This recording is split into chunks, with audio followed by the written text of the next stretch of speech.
kalsium sikit lah, ada keras sikit lah. So itu yang menyebabkan kalau tekanan darah, dia kan salur darah ni terlalu sempit kan. Kalau mereka yang ada kesempatannya di salur darah sampai 70%, maksudnya hanya 30% saja yang boleh lalu darah, dia masih lagi tak rasa sakit di jantung, tak ada rasa apa-apa. Kalau mereka yang take note ambil nota, kalau selalu anda tanya family member ataupun klien anda, kenapa dia rasa dada di sebelah kiri dada, sampai belakang dia, tangan dia kebas, itu adalah tahap di mana lebih daripada 2 atau 3 salur darah dalam jantung sudah sumpat sampai 90% ataupun 100%. Sudah sumpat dah. Contoh, kalau rumah kita ada pipe air kan, kalau kita picit dia sampai 90% keluar air aja. 10% keluar air. Semua sampai dia habis lah. So, dia akan rasa tekanan tinggi, susah, kebas, darah tak boleh jalan. Itu sudah jadi teruk tau. Sudah very high risk, risiko sangat tinggi. Okay, so saya lock room sekarang untuk Zoom. Maaf, lain kali kalau siapa yang lambat masuk, tak boleh masuk. Okay. Okay, so yang kedua adalah mereka yang ada rokok ni, sebab dalam rokok ada bahan nikotin kan. So itu bahan dia akan menyebabkan peredaran darah cepat tapi ada banyak free radikal bebas. Okay, mengikut kajiannya, kalau satu batang rokok, ia mengandungi lebih daripada 1 trilion jenis molekul radikal bebas. Kalau mereka yang rokok tidak mengambil antioksidannya ataupun benda-benda ataupun nutrisi yang baik untuk neutralkan darah, dia risiko sakit jantung tinggi sikit. Tambahan lagi tak makan sayur. Ada orang yang rokok, dia panjang umur juga. Tapi kenapa dia boleh panjang umur berbanding dengan orang yang tak jaga tubuh kan? Ada faktornya. Tapi bukan saya nak galakkan rokok banyak kalau you makan kita punya halia hitam kan.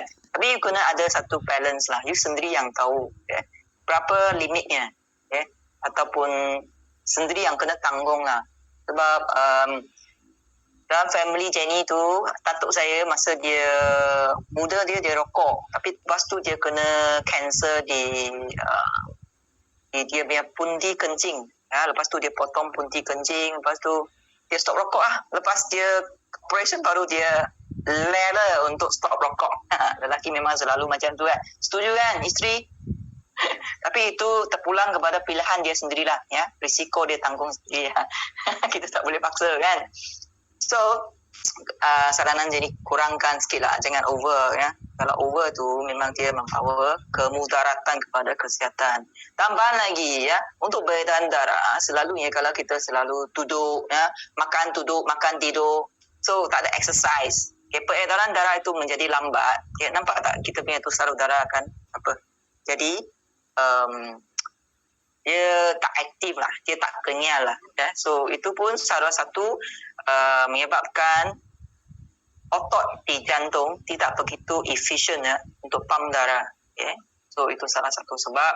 Tambahan lagi, kalau tak makan sayur, buah makan. Lelaki, kalau bapak saya lelaki dia makan buah manis-manis punya, tapi sayur tak suka makan.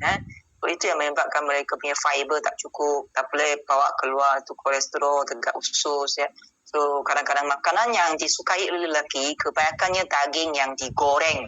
Saya benar sebut tentang kaitan kencing manis dengan makanan gorengan. So kalau goreng, dia adalah makanan yang ada trans fat. Itu yang akan berkumpul di salur darah, yang melekat-lekat di salur darah. Trans fat itu kita panggil very low density lipoprotein. Okay? So, very low density lipoprotein. Kalau anda nak cek darah report cek darah. Kita tahun ada bagi cek darah kita punya blood test. Selalunya doktor akan bagi you to HDL. HDL, you cakap ni kolesterol yang baik. LDL, kolesterol yang tak baik. Tak ada kolesterol yang baik, tak baik. Dua-dua pun penting. Kalau nisbah dia tak stabil, itu tak baik. Nisbah dia lebih kurang LDL 2, HDL 1. Okay? Kalau LDL 3 maksudnya you punya tu tekanan salur darah sudah luka, ya, dia banyak inflamasi. Itu you kena jaga lah. Itu risiko untuk kencing sakit jantung sangat-sangat tinggi. Sudah sumbat 2 salur atau 3 salur. Itu kena jaga betul-betul ya. So ni fakta pertama, ya, yang menyebabkan lelaki selalunya risiko sakit jantung tinggi sampai 70%. Serius tau, double of wanita tau. Yang pertama. Okay, so faham kan? Kenapa kita punya papa selalu tiba-tiba stroke ataupun tiba-tiba sakit jantung? Ada faktornya. You awak you eat lah, sama dengan topik tadi yang dulu kan. You awak you eat. Yang kedua, penyakit paru-paru. Itu faktor kedua